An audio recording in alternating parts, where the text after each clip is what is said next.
Ladies and gentlemen, Carney and Wendy Wilson. Have yourself a very talk soup Christmas. Make the Yuletide gay. From now on, cross-dressers will be far away. Here we go, just like battleships, blasting daytime cliffs of yore. And talk show guests who are dear to us, uncomfortably near to us once more.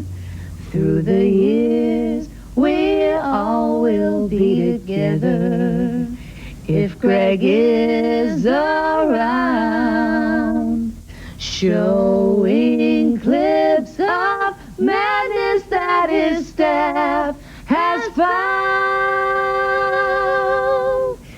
And have yourself a very talk soup Christmas now. Merry Christmas. Happy holidays. I may be fat, but I got bigger boobs. This is what she sleeps in. Oh. He's my father. He's not yours. I like Greg Kinnear. I think he's sexy. And now, here's your host of the award-winning Talk Soup, Greg Kinnear. Oh, yeah. Like asbestos snowflakes and Duraflame trees, this is a very important edition, Christmas, if you will, of the Cream of Talk Soup special. One you shan't forget, my friends. The LA fires, unrest in Somalia, the Michael Jackson sex scandal, NBC. Bum, bum, bum. That's right, and so much more. No doubt about it, 1993 was quite the tumultuous year, and no show has reflected the nation's, indeed the world's, topsy-turvy mood quite as well as our own little talk soup here. Greg Kinnear with you. Good show today. Hope you'll stick around. Coming up, who put crickets in the bean dip? Slut becomes a 5-letter word, and an irate talk show guest takes my name in vain. All of that coming up over the next hour. First up, though, forget the Zoo TV tour and Frank Sinatra's duet album. The landmark musical event of 1993 was the American debut of Natasha, the Russian Madonna. I have no idea what this woman was singing about, but what difference does that make? She communicates perfectly well in, I think, the language of love. Here she is now, Vicky.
Merry Christmas, everybody. Have a healthy and happy 93. Oh, get out of here. Let's put the Iron Curtain back up, for crying out loud. That is little Natasha. Remember when she came out this summer? Natasha's album is titled The Russian Revolution. As you, nice work, by the way. Go ahead, get in there!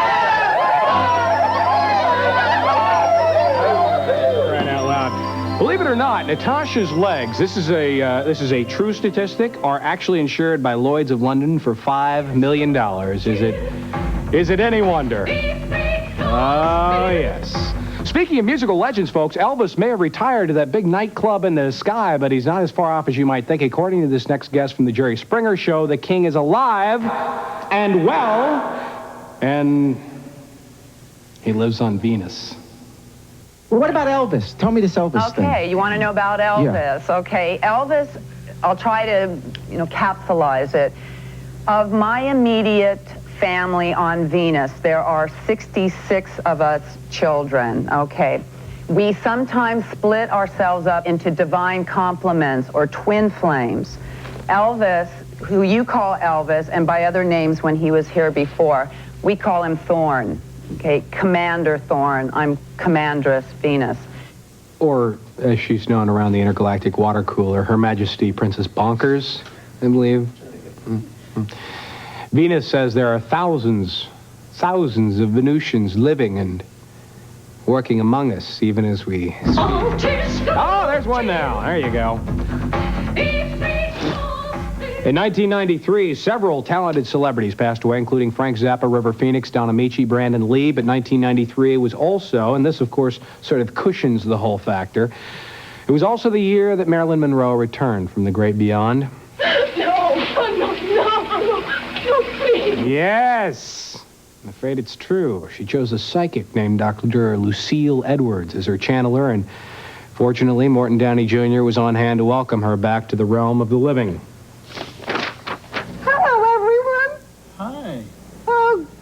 It's so good to be on the stage again. I just love it. Hello, Mr. Morton. How are you? Hello, and may I ask who you are?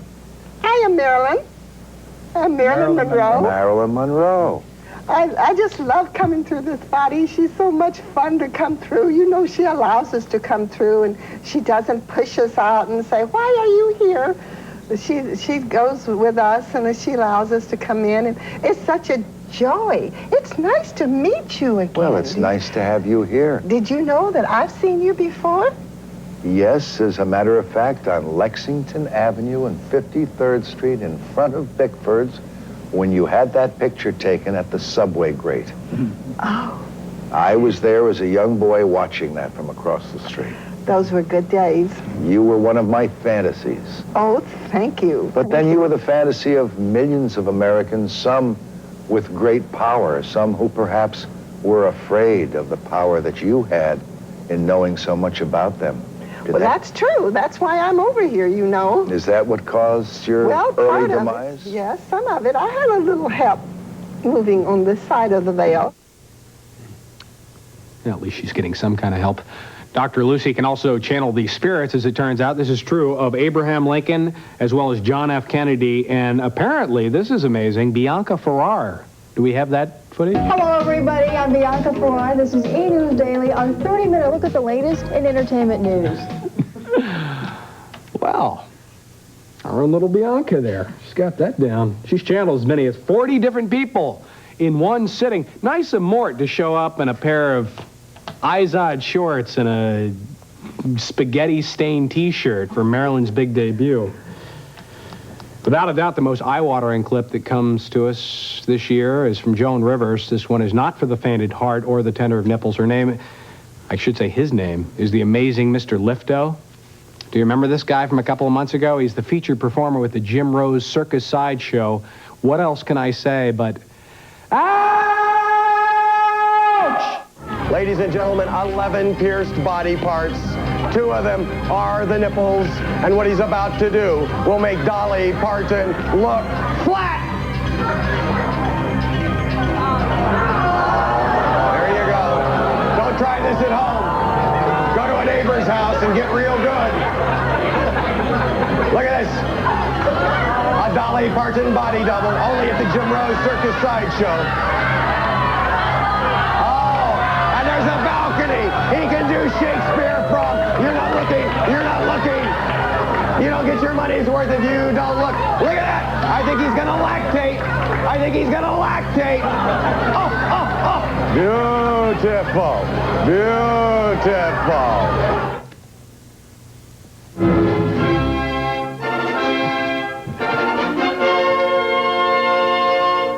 Have I said Merry Christmas to you and yours? And let's not, please, forget at all our favorite fire-eating dwarf, Mr. Poobah. The boss says he's the hottest man in town. His girlfriend says he gives hot kisses. A little barbecued tongue is always nice for lunch.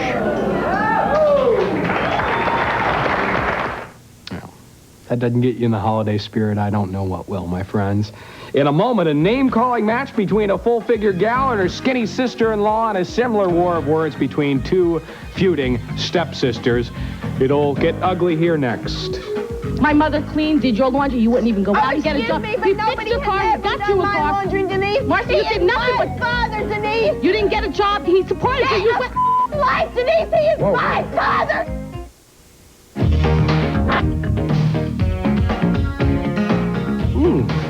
Damn good coffee. We're back. Rick Kinnear still with you.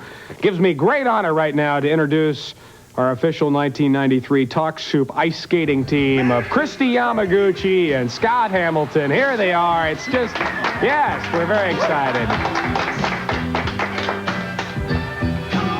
Merry Christmas, baby.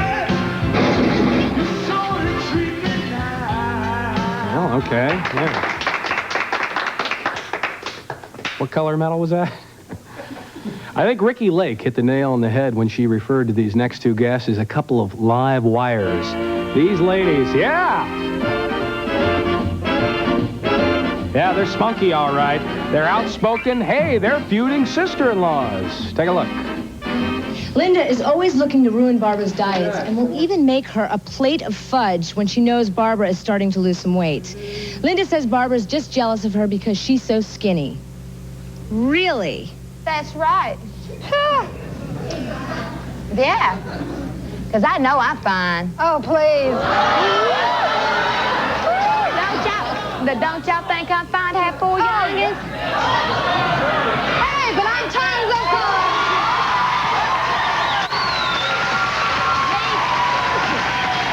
Wow, you're both live wires. That's right. So, Barbara, why do you blame Linda for your being overweight? She entices me to eat. She wears my clothes, the ones that I can't wear, my size 7s. She goes in my closet and gets my clothes out, and then I find them maybe next week. And she says, oh, I wore them. She said, oh, I look better in these than you do. Well, I think so, because she can't get into them. She gives them to her other friends. But darling, I think you need to get off of your cloud and get down a little bit. Tell her. No, I think you need to get out there and lose a little bit of weight, just like her.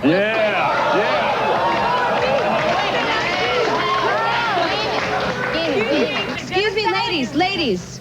We need to talk one at a time so we can hear you all. Now, Barbara, you wanted to say? I may be fat, but I got bigger boobs, and at least I don't have to buy my bras.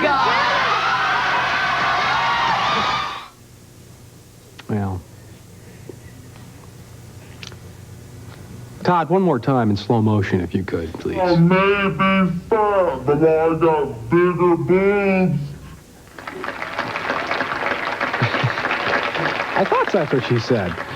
I think Barbara wins the rebuttal portion of tonight's debate, no question about it. She says Linda is always humiliating her in front of her friends, and it was clearly a clip we shan't forget. And the bad blood just keeps on flowing here. Talk about harsh. Marcy's own father boycotted her wedding. Then, adding insult to injury, he attended the marriage ceremony of her arch nemesis and stepsister, Denise. Here's that heart-wrenching highlight from the Sally Jesse Raphael show. See if this puts you in the Christmas spirit.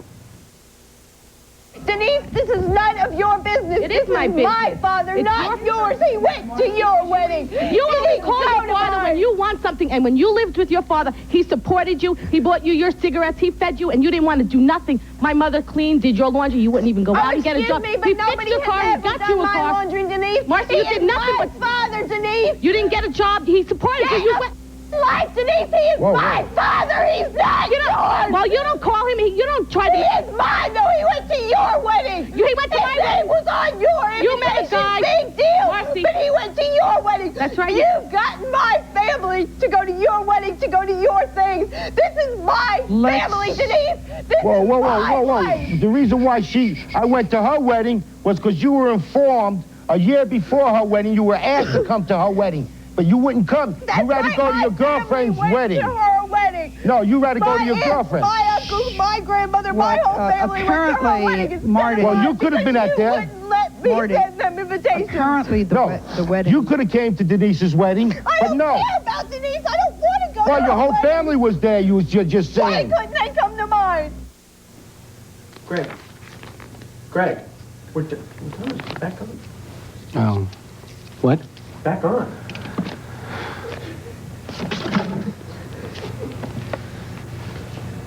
Morty's the father. Morty says as far as he's concerned, she's not invited to Christmas this year. She being...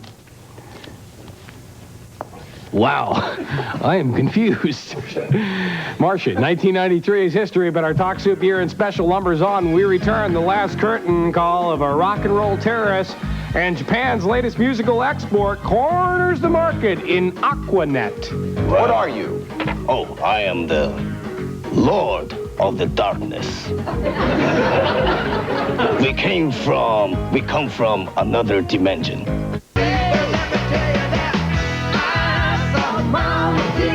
Deck my halls, I'll have you arrested. Greg Kinnear back with you. This is Talk Soup. Musically, 1993 will be remembered as the year of the grunge. Northwestern bands like Pearl Jam and Nirvana, Natasha ruled the charts, but they weren't the only bold and original acts on the music scene, as it turns out. After all, who can forget the night Larry King introduced America to Japan's most outrageous rock? He's kooky, he's nutty, he's demon. Hello, humans. This is Demon. Okay. This is called Test the Interviewer's Skill. How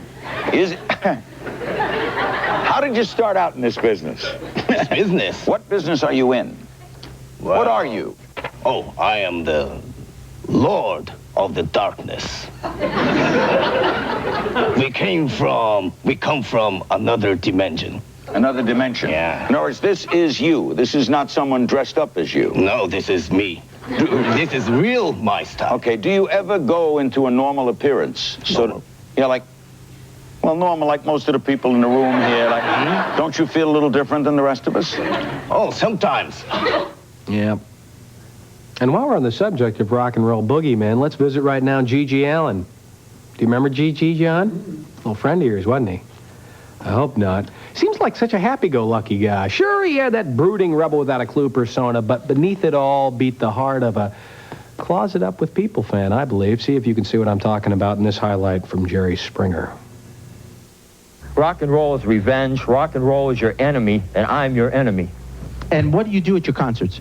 I do whatever it takes. If somebody's in my way, I'll take them out. You know, they're my enemy. I don't look at them. They're not my friends. Okay. Whoever's left at the end, then maybe I'll take them on as allies because they were strong enough to be there. Okay, but the audience is sitting out here, and you're up on stage. What do you do on stage that gets I might go out and kick somebody in the head. I might grab a girl and force her to perform oral sex with me. I've had sex on stage with men, women, and animals, and everything in between. See, the thing of it is, in rock and roll, there can be no limits or no laws, because when you start drawing laws and limits, then you might as well not even call it rock and roll anymore. You might as well sell out to the corporate government like it's already done. It's not rock and roll. There's nothing to do with rock and roll. Isn't it true that you're just going on stage? No, that's your opinion. You're part of the society that I despise. You're part of the people that say, we should listen to this, we should watch MTV, we should be force-fed. Parents in this country they're keeping their kids, they're sheltering their kids, they're censoring their kids, telling their kids to stay away from what's really going on in the real world. Those are the very people who are getting raped and killed because they don't know how to handle tragedy because they're never put in front of a tragic situation. And when they come to my show, I'm going to give them the hard lesson of life. If you get raped at my show, you're probably better off for it.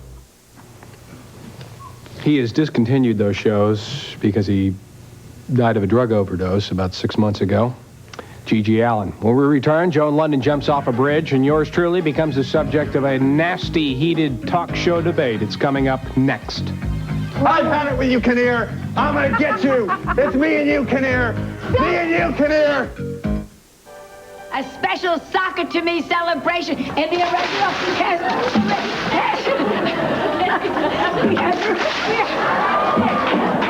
we have Ruth Fuzzy and Joanne Worley and Alan Susan.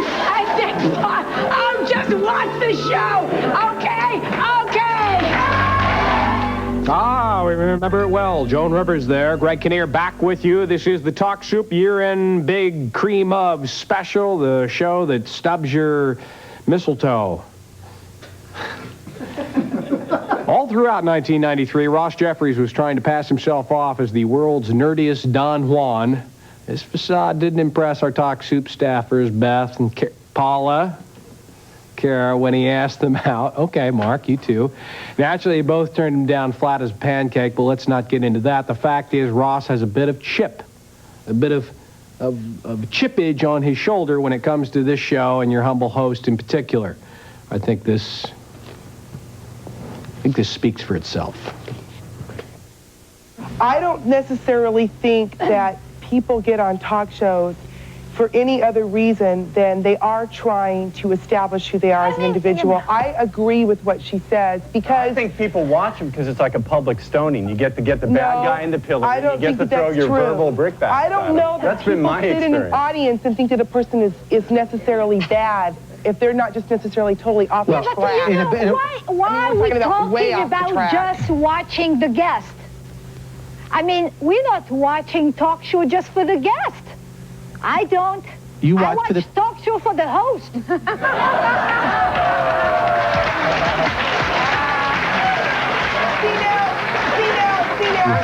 of hosts, Coco is not obsessed with you. She's obsessed with herself, and that's the speaking of difference. hosts, let me say something to that geek Greg Kinnear who makes fun of me on Talk Soup. I've had it with you, Kinnear. I'm gonna get you. It's me and you, Kinnear. Me and you, Kinnear. Well, Greg is gorgeous. You're in your neck. Greg Kinnear is gorgeous. Okay, he's making a point. I'm gonna be the highlight.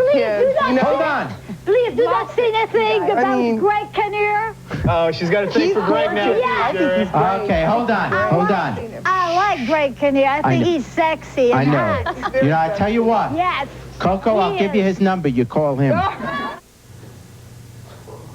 I'm at the top of my game right now, folks. Make no mistake about it. I believe Coco came to my rescue a little bit later on in the show, too, with these fine words. I like Greg Kinnear. I think he's sexy and hot. Got that going for me. Stay tuned, folks. In a moment, I'll look at Vivian the Inflatable Heartbreaker and on Richard Bay and a highlight that insults more than just your intelligence. And right now, we give you a little overview of the miraculous phases my hair has gone through here in the 1993 season. It's been up, down, and all around. Frosty the Snowman was a jolly happy soul with a corncob pipe and a button nose and two eyes made out of coal. Frosty the Snowman is a fairy tale, they say. He was made of snow, but the children know how he came to life one day. There must have been some magic in that old silver hat they found. But when they placed it on his head, he began to dance around. Frosty the Snowman. Now watch, you literally have to dive off 148 feet, and the whole secret of the whole thing is never look down. Never look down when you're standing up there, because when you're out there, it is the scariest thing you can ever imagine. What? Joan London there. Who should forget? Out with the old, in with the new, and off the deep end. This is the Talk Soup Cream of Year-End Special. Me, I'm the Baby New Year. This next guest from Richard Bay's shows makes Dan Quayle look like a spelling bee champ while trying to insult a group of gold-digging hussies. This woman you're about to meet here accidentally threw herself into a whole nasty situation. Yes, go ahead. Okay, I'm like this, okay? I'm not saying really that it's, you know, that wrong for money to have, for a man to have. It's not a woman here that doesn't but let me want money. can I tell you one thing, though? It's not a woman here. Can I tell you one thing, though? Go ahead, tell it. This is the facts, okay? I'm looking for a man that I'm in love with, okay? I figure that you women should look up in the dictionary S-L-U-T-E. S-L-U-T-E. I don't think we'd actually find anything in the dictionary under SLU. Hey, Greg.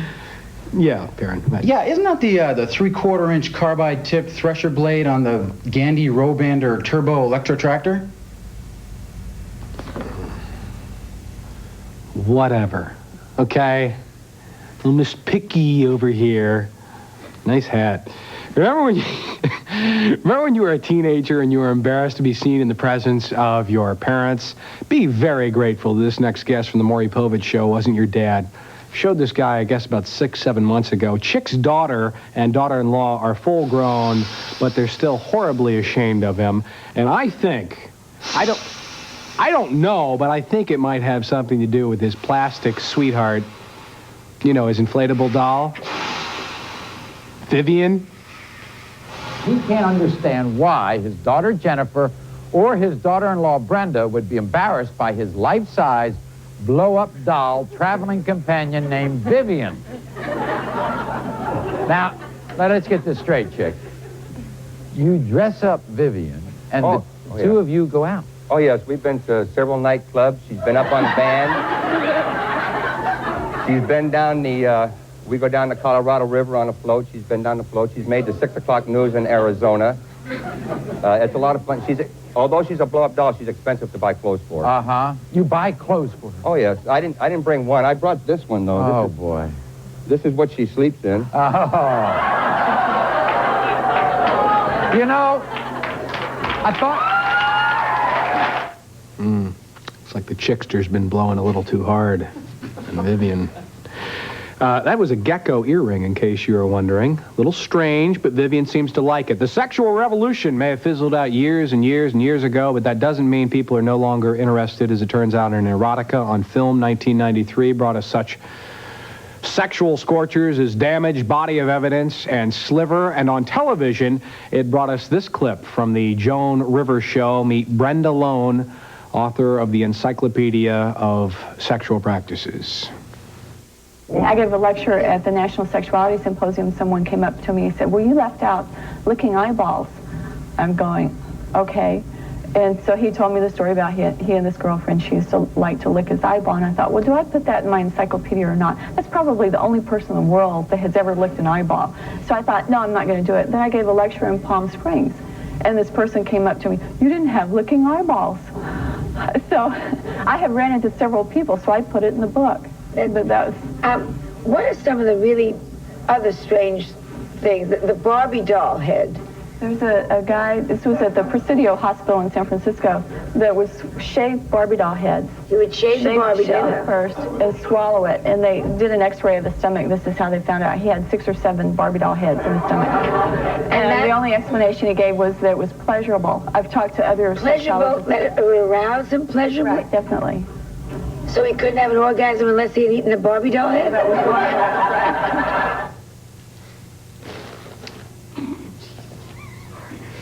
John, we're all shook up, but just take a seat and relax with the rest of us. I think the Barbie doll clip has pushed us all to the brink here.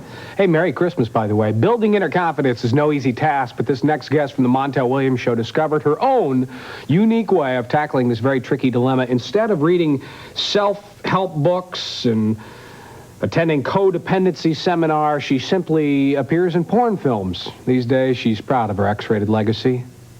And I show that big women can be sexy and beautiful and empowered You don't have to go on their out own. and sell your body. I'm not selling my body. I sing professionally. I work for a living You don't have to go out and show I don't everything take you out have. anything. You don't I have don't to take do off that to anything make it in anymore. life. You don't have to do it. You're right. I don't have to do it anymore. No. You're right. I agree. And no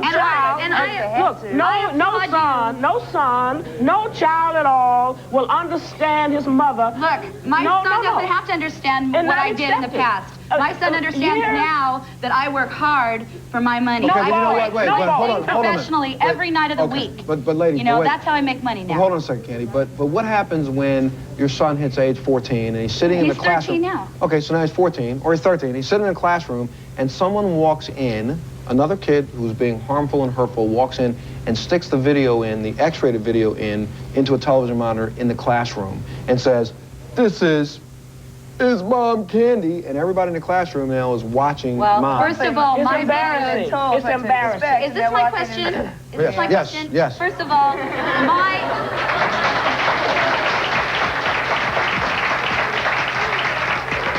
my videos aren't readily available anymore because I've been retired for many years. Let's all be very grateful for that, shall we? Yeah. Yes. Oh, hallelujah. Candy Kane has since closed the X-rated chapter of her life. She's now touring as a lounge singer, and I hear she has an amazing set of lungs. That's what they say. Good night, everybody. We're going to take a quick break and be back with all the insects you can eat at home and the world's most famous, perhaps the most inspiring narcoleptic dog. Let's see what happens. There we go. Now that... Now, look at that.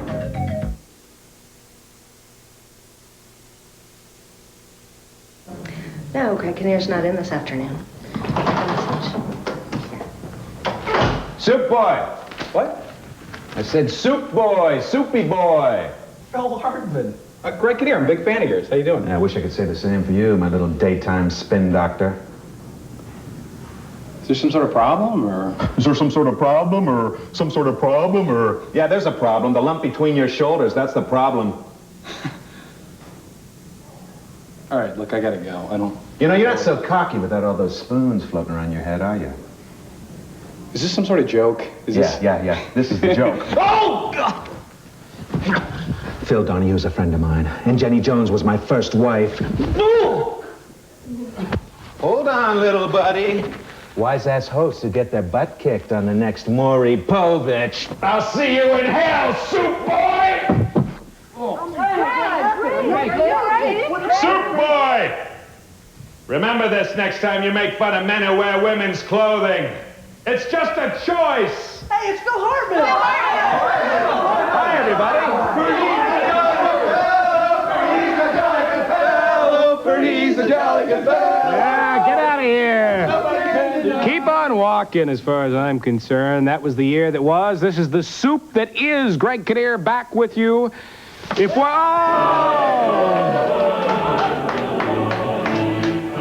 I told...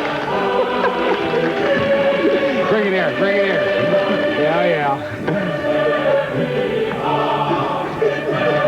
I told them about 3 months ago if they got me with the trap door, I would have to pay up, and apparently I do. Nicely done. You're fired, Tom. If working on this program has taught me anything, it's that mindless pranks like that make for good television, and the home show makes for good television, especially when they feature a clip like this one. Yes, it's the great vacuum sweeper races of let me do this with some dignity. The great vacuum sweeper races of 1993. So go ahead, Marigold. Let's start doing this there. Okay, we got 1, 2,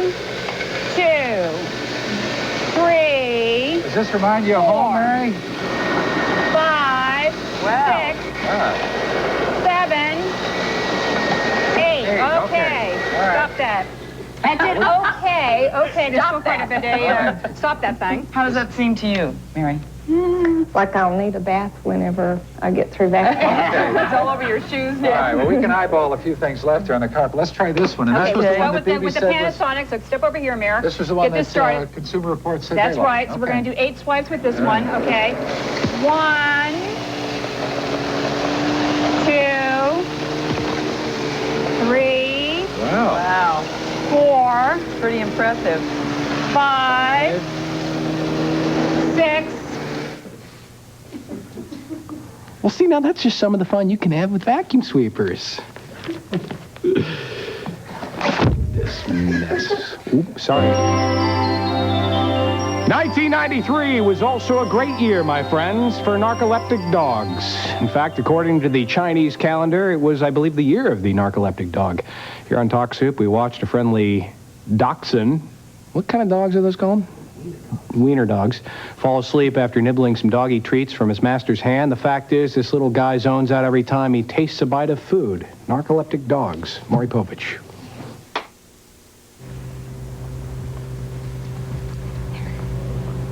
Let's see what happens here. There we go. Now that's... Now, look at that. Now, wait a minute.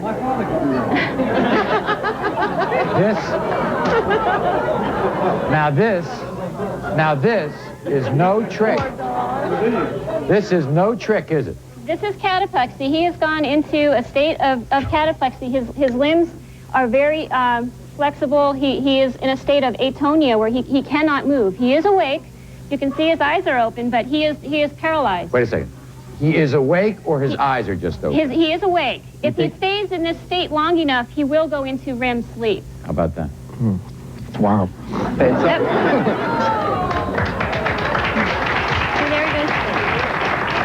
All right. Now think about Bo. Look at this. There he is again. It goes right back. Yes, indeed. As Tom pointed out, at least he doesn't have that far to fall, right? Lots of humans suffer from sleeping disorders as well. Later in the show, Maury aired footage of a woman raiding the refrigerator in her sleep, says she was out cold. Betty at 5:25 in the morning, eating some macaroni and cheese.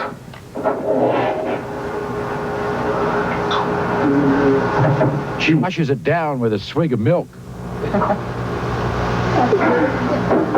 And it's back to bed. Now, what this has to do with the narcoleptic dog, I'm afraid I can't tell you, but I do love Maury's voiceover in that. She eats some macaroni and cheese. She washes it down with some cookies and milk. Swallows. Oh, he didn't say it? This year, one of the new faces on the talk show circuit was Maureen Gaffney, otherwise known as Mo, on the Mo Show. Mo is, I guess she's a little bit of the adventurous type, it seems. She likes to boldly go where no host has gone before, and this instance, that meant exploring the world of insectivore dining. Take a look at this. What do you got? I've got mealworm wontons. Mealworm wontons. 5 piece. Mealworm chimichangas. Mealworm chimichangas, south of the border deliciousness. Spicy candied mealworm popcorn. You can see the mealworms too. What's this? This is roasted cricket and mealworm trail mix. We put this out on our bars for folks. Look, delicious. Just like candy. And that, in fact, is candy. This is cricket brittle. Cricket brittle. And we have cricket brownies, which is actually made with cricket flour and whole roasted crickets. Cricket flour? Well, after I roast them, we grind them up in a blender. Of course, I knew that. Yeah. And chocolate cricket cups with marshmallows. Now, what kind of restaurant serves stuff like this? You work at the place called the Insect Club. Correct, and it's a nightclub / restaurant located in Washington, D.C., and we serve all of this and more. And more. All of this and more, as it turns out. That was the Mo Show from a couple of months ago, her sampling a number of little tidbits from, I believe, what is called the Insect Restaurant. And now we turn to our dear friend Vicki Lawrence, who's provided us with countless clips and who of course could ever forget the 1993 pig culling contest. That was... Stevie, get Sugar to come over here. It'll probably scare this hog to death, but we'll... Really? Will it? Is it going to scare me? Go for it, Brenda. I don't know. Get your microphone back. All right, I'm ready. Okay. Woo! Pig! Pig! Pig! Woo!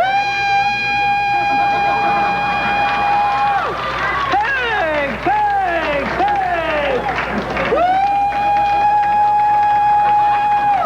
Pig! Come on, talking mama! Now that sounds a little bit like... Not to be divorced. Jag är förstås. Yeah! There you go. That'll put a little spike in your eggnog. That is Natasha. And that, of course, was Vicki's 1993 hog culling contest. And you saw it right here on the award-winning Talk Soup. 1994 seems to be here at last. Time to purchase a new Girls of Talk Soup calendar. When we return, long live Chevy. That makes me happy.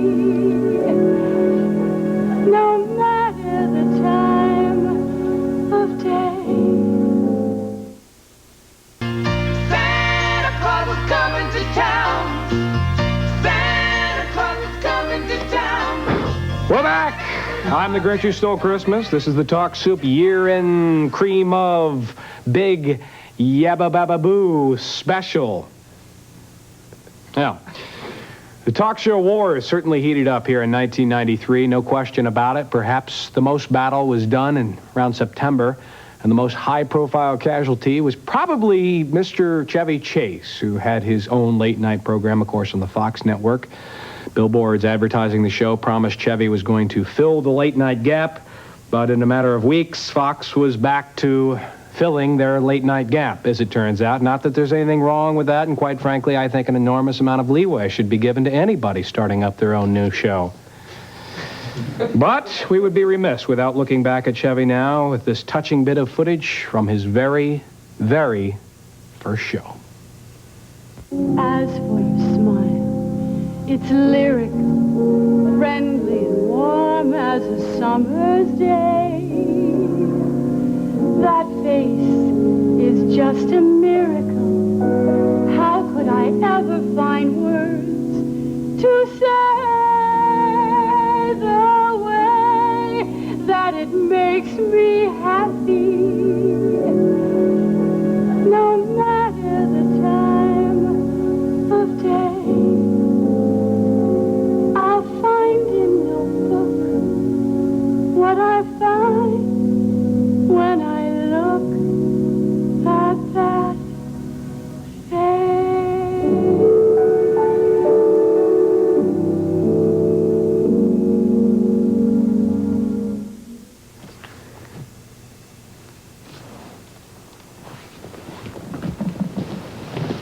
It's a tough business, what can I tell you? Chevy Chase, one of the casualties of last year. Nonetheless, we do certainly hope that he and Goldie Hawn will continue on with good movies like Foul Play and Seems Like Old Times. Meanwhile, is that it for this show? I would be remiss not to inform you and give you a little peek at what's coming up in your favorite daytime talk shows here in 1994. And so on Downey, you'll see things like Parental Training, Good Morning America, Danny Delaney, Jerry Past Life Regressions, Larry Merlin Predictions, Maury Married with Children, Mo Gaffney the First Time, Richard Bay When Data is a Racist, Sally, My Son is My Husband's Favorite, and of course Vicky will feature Reba McEntire. And that's just the tip of the iceberg, so very, very much color coming up here in 1994, and we certainly hope you'll join us. It's been a great year. Meanwhile, I'm Greg Kinnear. Thanks for watching the big old special. I guess we'll see you back here, probably tomorrow. Happy holidays, everybody. Ho, ho, ho, ho, ho!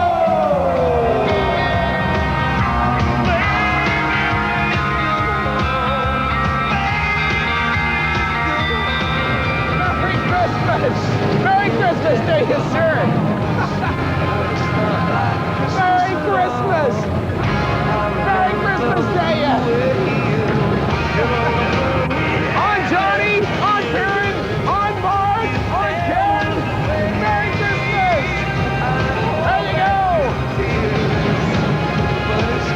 And a Merry Christmas to you, sir.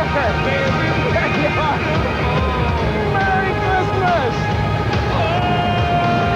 Christmas to you, sir. Absolutely. There you go, my friend. And on third. Coming up next on E, it's E! News Week in Review. I've got to put on my news voice. Week in Review. It's coming up next right here on E! Week in Review. Da-da-da-da. Where's the teletype?